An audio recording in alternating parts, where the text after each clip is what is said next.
What's up, everybody? It's Troy Cartwright. Welcome back to another episode of 10 Year Town. Before we get started, I wanted to give you today's stat of the week, powered by Chartmetric. This week's number is 1.5 billion. That's the total number of YouTube views across the 582 different songs connected to our guest. That's a massive reach. And it's just one of the many songwriter performance indicators you can track with Chartmetric. If you want to uncover insights like this for yourself, head to chartmetric.com. Now, back to the show. Thanks. Today's guest is the legendary Craig Wiseman. You know Craig from songs like The Good Stuff, recorded by Chesney, and Live Like You Were Dying, recorded by Tim McGraw, which, by the way, won a Grammy for Best Country Song. He has over 30 number ones. In addition to all that, Craig has helped many a songwriter along the way, myself included. I really enjoyed this conversation. This is part one of a two-parter. Buckle up. It's a great one. Without further ado, here he is, Craig Wiseman. Hey. Well, thanks for being here. I'm happy. I started seeing you on TikTok, man. Dang. I was happy. All my friends, the music business is quite a scramble. And Yeah. especially when you're going for the artist thing, which is just, I wouldn't wish that on anybody these days, because It's wide open. it's a vague target. So, Yeah. That's one way to put it. it's kind of one of those things like you can absolutely hit it and go do it tomorrow and be successful, but then all of a sudden just because you did that, you can do that for a year and make $5 doing it. So it's sort of it's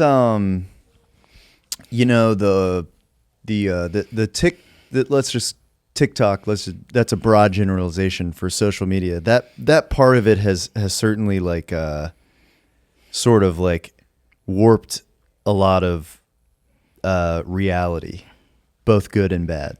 It's kind of made it hard to tell what's real. Yeah, I think all those, man, because you can because trust me, as a record label, there'll be something, because luckily we have a lot of very smart people. We have the Patches and all these people go at our label that can read the tea leaves and filter out, and there'll be something on TikTok that you think well, holy shit, this is just sweeping the world. Yeah. And I'll check in with my guys at the label, and they're just going nah, no, nothing. And it's just wow, yeah. So you can just kind of get, but also it makes me feel bad because you do realize these influencers that get on there. Yeah. And I could see where you could just totally get lost in this bubble of thinking the world needs to know right what fruit I'm having with my yogurt this morning again, dude. Man, the wheels will fall off if I don't let them know. And it's just well, there's I feel like there's, and we're starting to see it, and some people are so great at it already, but there is a distinction between being an artist and being an influencer, and sometimes they are the same, but a lot of times they're two different things. No, it can be very, it's a very, it's a very weird, it's very, as anything, like in music business, you get broken down into very specific skill sets, talent sets, all this kind of stuff, and then the Q factor, the good old of some people don't want to look at you, and some people do. Is Q factor, is that your your favorability rating? Yeah, that's that TV thing, which would be the other side of in music. Just somebody's voice, the quality of their voice. Mm-hmm. Q factor is a lot of that is just basically kind of comes down to people aren't pissed off looking at your face. And maybe you talking or whatever, just you. Yeah. But it's the same odds of a music of having the voice. It's the not even 1 in a million, 1 in 10 million.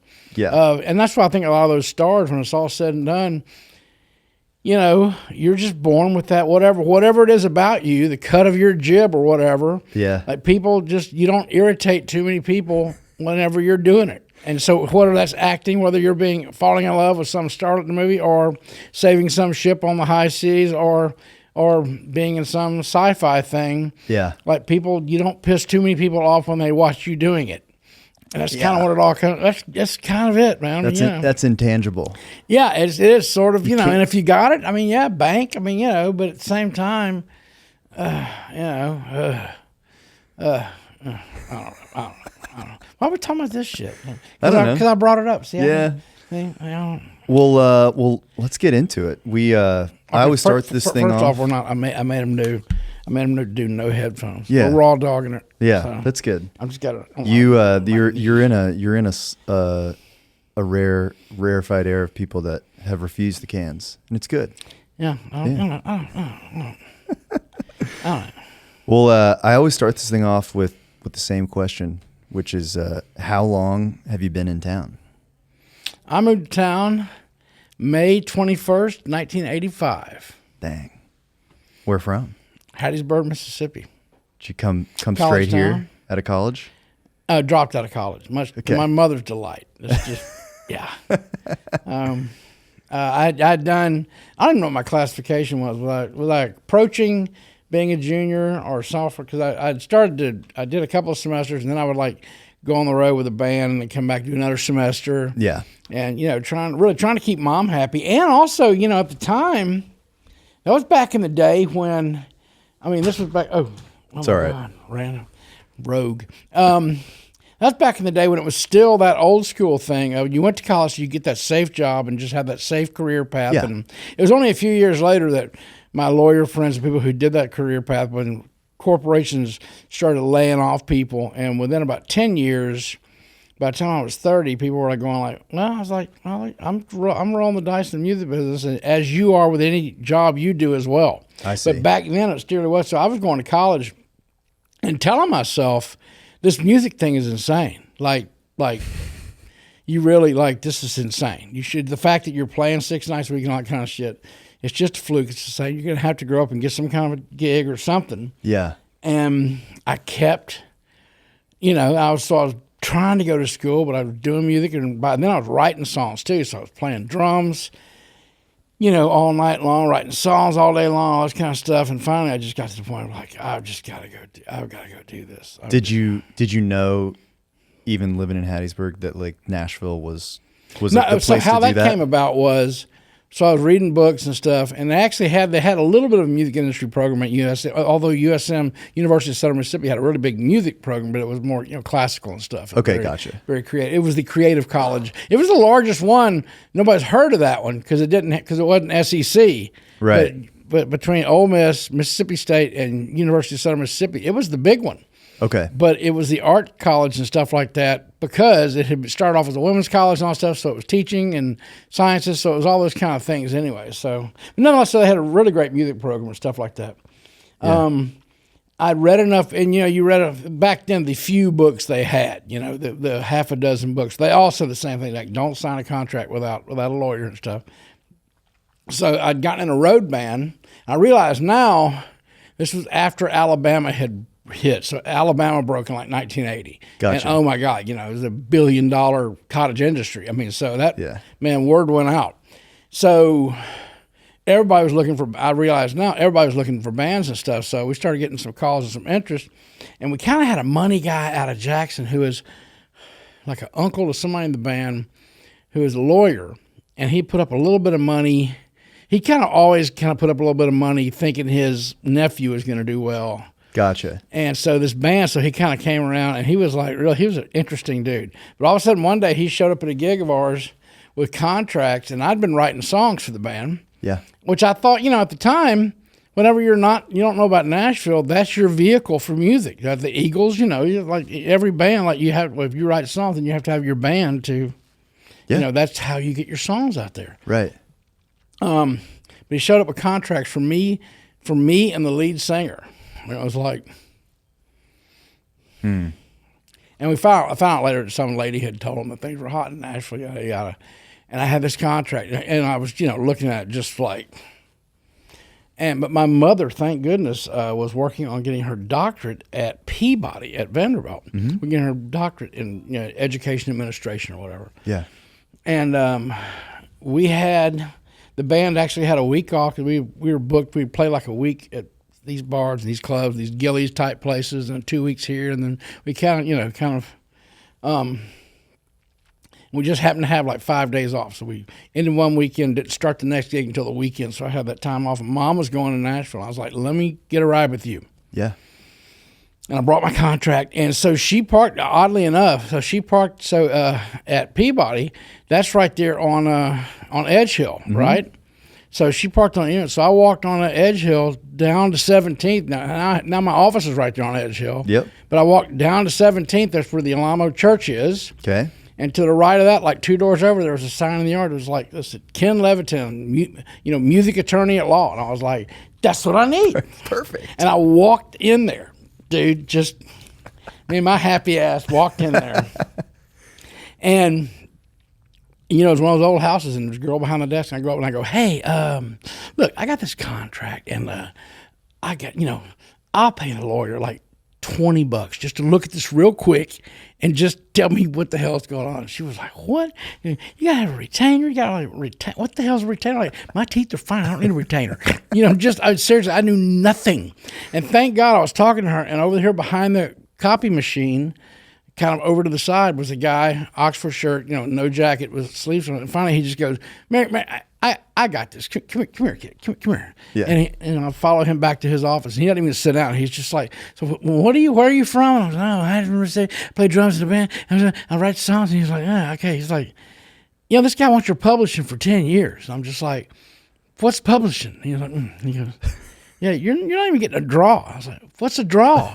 And he was just like, He's like, what? I was like, well, I'm a songwriter in this band. He goes, well, if you're a songwriter, just come to Nashville and be a songwriter. I was like, what? I was like, bring my band to Nashville? Like, no. He goes, you could just be a songwriter in Nashville. He goes, like, come in. And this wasn't Ken Levitin. It was one of his junior lawyers. Yeah. But still, just to clarify that. And I was like, what? And he was like, yeah. He goes, and so he said, like Russell Smith with Amazing Rhythm Aces. He goes, like, after his band, like he said, all these guys, he said, every band kind of has that songwriter guy. And after the bands aren't touring anymore or whatever, that songwriter guy comes to Nashville here, and a lot of those guys are very successful songwriters. Yeah. They started off in bands like you, and I'm just like, no. I was like, holy shit. And meanwhile, he's looking at this, and he goes, tell you what, man. He goes, it's like, just kept going. Like, there's no publishing, there's no draw. Like, this guy's everything. And finally, he just goes, tell you what, I'll give you $20 not to sign that. I was like, he goes, but man, he goes, yeah, bring your demo here. And he goes, we can pitch it around and get you a writing deal, do whatever. And I was just like, you could imagine, I was just like, I didn't have to babysit 5 drunks. I didn't have to, it's like, no shit. I could just be a songwriter. He was like, yeah. So I went home and told my band, I was like, hey, well, this was like in the fall. I was like, whatever our last gig is, which was like a New Year's gig, I was like, whatever our last gig is, I'm done. So we're 3 months out, so I'm giving you whatever that is, 3-4 months notice. Yeah. And I'm out. I'm going to go to Nashville. It's been about 3 or 4 months, demoed a few songs horribly. And then May 21st, 1985, me and my gray van with my blue drum set in the back, we drove to Nashville trying to find the cheapest place to live, and I found it. Where was it? And down Hickory Hollow Mall was so brand new that all the ancillary stuff around it, like they were just building like the circuit cities and stuff, all the way around it. That's what made me feel old. Whenever a Hickory Hollow Mall turned into just a methadone clinic or whatever. It's like, I remember when this sumbitch was brand new. It was like the shit, like Hickory Hollow Mall, man. But anyway, at that exit there, like on the other side of the highway from it, these old apartment complexes, I think they're called Sutton something. There were these Tudor-looking apartments, and they were so thin and so poorly insulated that in the bathroom you could hear, not somebody screaming, you could hear just conversations through the bathroom wall and the other bathroom. I mean, just like plain as day, with 2 people just talking, or you could hear somebody farting, somebody going to the bathroom. You can tell whether they're peeing or taking a crap or whatever. You just totally hear everything. Yeah. I mean, like Like, it was almost like you just hung a little cotton curtain between the two bathrooms. That's about what it was. Just like, oh my God. Yeah. So, anyway, so that's probably too long of an answer, but there we go. Yeah, that's a great answer. And also, I have to say, I had to tell the kids now, that was back when Broadway, about a third of it was papered over. There was Tootsie's, Ernest Tubb Record Shop, Robert's Western World. About a third of the places were porno, like peep joints, just porno, just girly magazine kind of places. Yeah. And about a third of it was papered over. Downtown was dark and dangerous. When I first got to town, in the winter, whenever they do the clocks and fall back, it was still the banks downtown. Yeah. They would let the girls go home at 4:30, so they could get to their car and get the hell out of downtown before it got dark. Dang. Because the downtown was just friggin', there was no reason to go downtown at all. Yeah. It was just, the fact that it was crimey was even sort of surprising. It was like, is there anybody there to even mug you? I mean, because it's just empty. Or to be mugged. I had to tell the kids, just like when the shit was empty. Yeah. I mean, 9 o'clock on a Wednesday night downtown, it was, street after street after street of empty, flashing lights over empty intersections. Just wow. Nothing. Yeah. Nothing. Pretty crazy. Yeah, different age. Well, it's not like that now. It's not like that. Yeah. That's for sure. Also, when I was here too, I was going like, man, this is a cool town. Like, I was going like, man, I was like, this is sort of our little secret, this place and everything. And then the secret got out for sure. Secret is getting out by the day. Oh, it's not even, it's over. In fact, when I drove here, I came in from the west side, so I took West End just all the way here. Yeah. And it never surprises me, by the time you get to Vanderbilt at Parthenon there, and you're going, it's turning into the canyon of West End, where there's just getting to be less and less places where you can see any daylight, and you're just turning in this corridor, this canyon. Yeah. You're just in this, like, man, that was not the case back in the day. So, pretty wild. I'm proud of it though, man. I really, it's a good town, man. I am. Oh yeah. I'm proud of it. Yeah, I mean, I haven't been here too long, and even since I've been here, it's changed a lot. So I can't even imagine. Got a little longer lens than I did. Oh, dude, like I said, when I got here was when they were doing the official changeover from a big little town to a little big town. So they were throwing all the judges and the sheriffs. Everybody was going to federal prison. All the boss hog shit. They were finally starting to wash it out. Yeah. And stuff, where everybody had their little fiefdoms, their little kingdoms, and the shit they went to jail for was just, the sheriff at the time, Fate Thomas, was that his name? He would use prisoners like, I need my house painted. Let's just go get 10 guys. Like, paint my house. It's just like, who the fuck does that? It's like, dude. Doesn't happen anymore. Yeah. Oh, yeah. To get reelected, he would throw these big barbecues, and it was just all prisoners cooking the food, serving the food, and all that. Just like, so. Wow. So you're forced to go work for the guy that you hate to get him reelected, to keep him in the job that ensures that you're going to hate, and then he can go arrest your little brother and throw you in prison and make him cook barbecue with you next year. Like, dude, that's like, wow. That's pretty crazy. Different age, once again. Different age, yeah.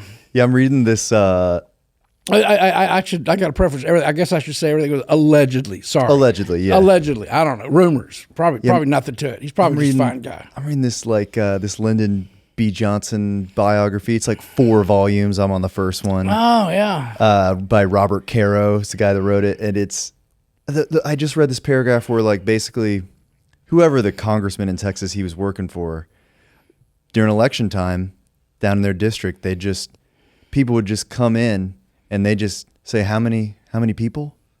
Okay, there's 5 people in my house, and they just give them $5 a vote. It's different times. Man. Doesn't happen anymore. There you go. Wow. So, so you move here. This lawyer tells you should write songs. Was it hard to find your first deal, or did it take a while? Yeah. So I got lucky, man. I actually went, and the place to hang out to get a gig was so I was trying to be a drummer and then trying to be a songwriter.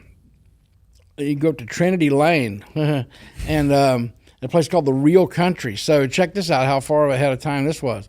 So MTV had just come out and everything, but this place, this guy, somehow he had Nashville access to like all these hee-haws and several of these Nashville shows that some of which I didn't even know about were cable ones, but he had gotten all the videotapes. So the whole time in the bar, there are these big old cathode ray TVs just hanging, sometimes just by 2x4s and God knows what, duct tape. Yeah. But all it was just nothing but back-to-back videos of just these, like Jeannie C. Riley singing on some TV show in a prom gown, singing, Harper Valley PT, whatever.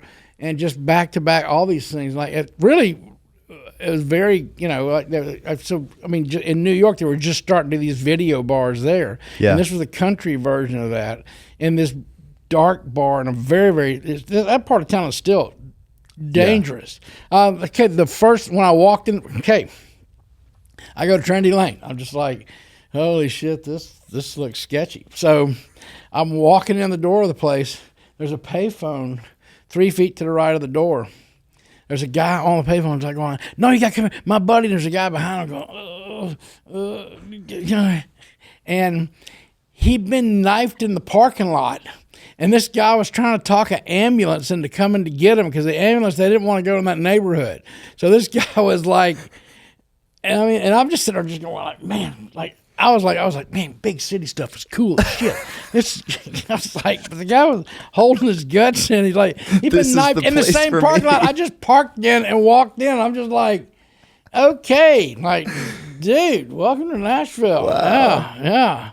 Yeah. So that's where the publishers were hanging out. That was, and then publishing wise, you know what I did? I went to ASCAP. So I went to ASCAP and BMI, right?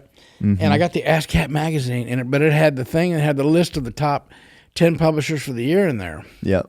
Okay, so I cross-referenced that. Phone book, cold called every one of them.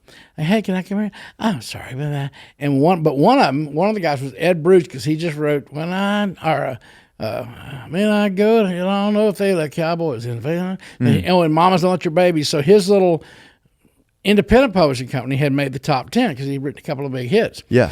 It was the only place I called where the guy took the number, a guy named Bobby Cottle. Took the call and was just like, yeah, okay, man, I'll meet with you next week. And I was just like, no shit. Wow. So I just cross-referenced that and went and met with him. And he was just a great guy and just like, come back and play me stuff. And finally, I got a deal there, but it was, of course, no money, no nothing. It was just like, okay, like no demos, no money, no nothing. Just then I have to go out to Ed. No draw. And then I have to drive out to Ed's farm 45 minutes out of town. I can throw hay sometimes. I go out there to write, and he just put me to work in the barn. And it was just like, okay, all right. Yeah. But it was Ed Bruce, man. Holy shit, he was like a TV star, and written all these big songs and stuff. And, and why not? You probably learned something. I'm sure. It seems like, Do you remember your first big like song that did something? If it was a cut or whatever? Yeah. So I was playing. So I did get in a bar. So my first gig. So I've been in Mississippi, right? Playing like in my hometown, especially because I played in my hometown, a band in my hometown. We're making like $500 or $600 a week, playing 5 nights a week. Yeah. And Hattiesburg, my hometown, had a blue law thing. So midnight meant, man, there could not be a bottle on a table or a glass. Gotcha. So like at 11:40, like the lights go on in the bar, and it's just like, get out. We have to, Yeah. Because every now and again they bring a school bus to some bar, and everybody goes down to the jail because anytime you have church influence in a town, that's where you have the blue laws and crap like that. So seriously, I was playing from 8 till 11:40, and making serious money. I wasn't paying attention, just cash, making $500-$600 a week, and freaking 1981, 1982, like, dude. And I get up here and get a gig in this bar 7 nights a week. 6 hours a night, 9 to 3. So I finally did the math. It's like I'm doing my 40 hours playing drums. Yeah. $25 a night. Wow. Not quite the same. Not quite the same. That was my first 6 months. And then we finally got hired away. But farther away, up in Hendersonville. We were in Madison then. Then I was, and once again, I'm at Hickory Hollow Mall. So I'm driving now to Hendersonville. Yeah. Just all the way, literally, from one of the lower suburbs to one of the upper suburbs, you know. I remember I was driving more to the gig in my hometown. Hattiesburg closed at midnight. Laurel, 30 miles away, closed at 2 a.m. And I can't think of how many times as a kid, like, it'd be 12:30, like, we're out of beer, like, we can drive to Laurel and get it, and it'd be like, and it was all highway. You literally just get on the highway, drive 29 miles on the highway to the first Laurel exit. Yeah. Get beer there and get back on. So it was 29 miles, 29 minutes, you know, just, and we'd be like, oh, driving all the way to Laurel. Like, oh, man, I don't know, man. I mean, like, so many times I'm driving farther than that every night to this gig, burning up $5 in gas for my $25 take, you know, for my gross.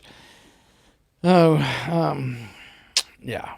So, but then like then we went to Hendersonville, and for $35 a night and 6 nights a week. That was a $10 a week raise. Yeah. And I felt it. I did.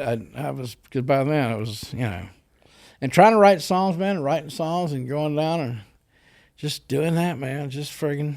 Yeah. I was trying to tell I got a nephew right now talking to, and he's, you know, just out of college. He's just still screwing around. I was telling him, I was like, man, you ought to go do this and go do this. And I don't know. I was like, well, look, you're 22. I was like, sleep is optional. I was like, that would serve you well to just sleep is optional. You sleep when you can. Right. Not when you want to, not when you should. If you're 22, you sleep when you can. Because I would play drums. Because I would play drums till 2 or 3 o'clock, get home, go record, work on my stuff, and go till sunrise. Yeah. That was sort of when I started getting sleepy. But if I had a meeting on the row or something, or a co-write, I'd try to start it at 9:30 or 10, so that I could just stay up and do that. So you would just stay up all night. And then I'd try to quit by like about 2 or something. So I'd come home and get a nap. Yeah. 2 or 3. I'd come home and get a nap for 2 or 3 hours before I left for the gig. And if I did that twice a week, so twice a week, I got about 3 or 4 hours of sleep. You know, and just you know. But it's like, once again, you're 22. Well, you were grinding. Yeah, man. It's like, and I kind of loved it. I didn't think a thing about it. You're just, you know. Yeah. You know, because by then, I mean, you get here and kind of realize, like, I've said this a lot. There's a lot of comparisons between this and professional sports. Mm-hmm. First off, in that respect there's a lot of people vying for a few slots that are high visibility, high sexy factor, high money, and everything else. And so therefore, a lot of people armed with a lot of natural talent are coming to it. And then there's just that mix of, well, you got natural talent, then you got people with work ethic to supplement their natural talent. Yeah. And whatever all that is. And so, you know, so you get here, the supply and demand thing, you get here and you're like, holy shit. Yeah. I'll never forget. So all that goes to 6 nights a week finally. I've been in town for 6 months doing this gig 7 nights a week. I finally have a night off to go to a friggin' songwriter bar. Yeah. And by then, the Bluebird was already so famous, it was an imitation of itself. So I didn't go. So Douglas Corner was absolutely the place to go. On Mervyn down at Douglas Corner. I go to Douglas Corner. It's a Sunday night. I'm fired up. And I go back there to the bar, and I ran into somebody who's like, man, this is Craig. He's new in town. And Mervyn just goes, hey, man, and hands me, I'll never forget, he hands me a Rolling Rock beer, which this is before all the microbreweries and all this shit. And it was like, it was an exotic beer. I still love Rolling Rock just because it was like, oh man, this is fancy. Yeah. I'm in the big city. Now this isn't just a Miller, just a Miller or Budweiser. And I'm there and I'm watching Douglas Corner go on. These people are getting up and singing. And there's this one guy going around, I'll never forget, in a hoodie, but with a cowboy hat, but with a hoodie. And I'm sitting there going like, well, that's, you've already got your head covering built in. Why are you wearing, just seemed weird. he gets up on stage when it gets to be his time. And he's like, okay, man, I got my record deal and everything, as you guys know. Like, I'm listening. And he holds up one of those milk crates. This is back in the cassette days. He goes, I'll listen, man. You just drop your stuff in here. I'll be happy to. I was just like, cool. This guy's got a record deal on Capitol. It's excellent. And gets there to sing, and it's Garth Brooks. Wow. With his hoodie and his cowboy hat, his OU hoodie and his cowboy hat. And he was fine. Next to him was a guy named Tony Arata, who was one of those songwriters that, as soon as they start singing, they just you're just in their room all of a sudden with them. You're just in that spell that, and he just starts that, and he has it, like, he had that phase thing on his acoustic guitar, and he played really good, and he was just, and I walk slower, trying to make it, and he was singing these songs, and it was just like, holy shit, like, this guy's freaking great. I remember looking at a buddy of mine, I was like, who's that? And the guy goes, oh, that's Tony Arata. I was like, where's he got a deal? And he's like, going like, I don't think he has a deal. I was just like, I was like, what? And it wasn't long before, looking back on the dance field, and I didn't know the way. So he sung the dance, and he gets through with it, and Garth's beside him going like, man, somebody ought to cut that song, man. It's like, and I'm back there just going, holy shit. And it was the only time ever, and I was in this town, I was driving home that night going, man, I could get home, pack the meager shit that I've got in my van, and leave at sunrise and be home for lunch. Yeah. Because I was like, Tony Arata, I mean, like, listen to him just going, and he doesn't have a writing deal. But it turned out he worked for like some printing press or something. He was like a high-end layout guy. My wife was in advertising and stuff, so I figured out. So he had a really well-paying job and everything. But nonetheless, still, all you can see is like, that guy, like, you're hearing the dance, and that guy's going, well, and all you can hear is somebody telling you, yeah, he can't get a deal. And you're just like, what? I mean, it really was. It was like, that's when it really hit me, like, because up till then you've been in bars, there's other songwriters like, well, here's a song. You're like, oh, it has a cute hook or whatever. Oh, here's a guy that was the whole thing, these songs, everything, or like the dance, or just something about, and every one of his songs was like that, was just that captivating thing where you're just like, where you look down and you're holding a cigarette and the ash on it's an inch and a half long because you're just, the hair on your arms. Because you're just, and you really realize, like, so there's some of these guys out here. There's some of these guys in amongst all the other idiots like me. There's a couple of these guys that are bringing it. That are like, so shit. I guess, did you find that on some level you must have found it motivating? Well, I always, anytime I hit that, when I hit people that were great, there was that thing like going like, what am I doing here? How can I compete with that? But at the same time, it did hit me that potential of, like, he's like me. He just came from Georgia somewhere, and I came from Mississippi, and like it kind of shows the potential of, I think. So and that's just it. So somewhere between being so intimidated by that, by the fierceness of that, but then also seeing, I've read one time, that genius accepts genius, unquestionably. They're talking about the Manhattan Project. So you have these German scientists and Jewish scientists, but they were geniuses, and so they got along and respected each other because they immediately could just tell that they were the shit. I totally got that with songwriters. Wasn't know how intimidated I was. I was just always just like, at the same time, it just lit something in me so much. And it is. It's like reading a great book or going to a great movie. Where if you're a creative person, you get around great creativity, and dude, it just resonates with you. It's just like shit. You just hum, and Tony and some of those guys, and then like I said, then you started going to these songwriter nights. I was hanging out at Douglas and watching these guys, and I remember there was and also another great. This is what served me so well, like Tom Scott and all these guys and everything. But I did realize this because I've been coming out of clubs, right? So I was playing drums, and you had to if you wanted to eat, your band had to be popular. You had to play you had to be the 5-piece jukebox. It wasn't a question of there was no this is my artistic fuck that. No, it's like you give them the tempo. Everybody wants to hear some Casey and the Sunshine Band from the country band, and so here we go, count it off. But I went and there's Tom Schuyler and all these guys, and they would do they would open with a ballad, and they would literally do 3 passes, 4 guys, everybody doing a damn ballad. Yeah. And the songwriter in me was going, well, this is a really great song. Man, these are great word crafting and very cool. But the live musician in me was you son of bitches would starve to death. Where is the sense of show? Come on, man. Let's get. We got an opener round. Let's get in there. Yeah. And so I made up my mind. The best thing ever happened to me. It was I'm never going to do a songwriter show. I'm never going to do a ballad. I'm only going to write tempo. Yeah. Wow. And this was back when Forever and Ever Amen was speed metal around here.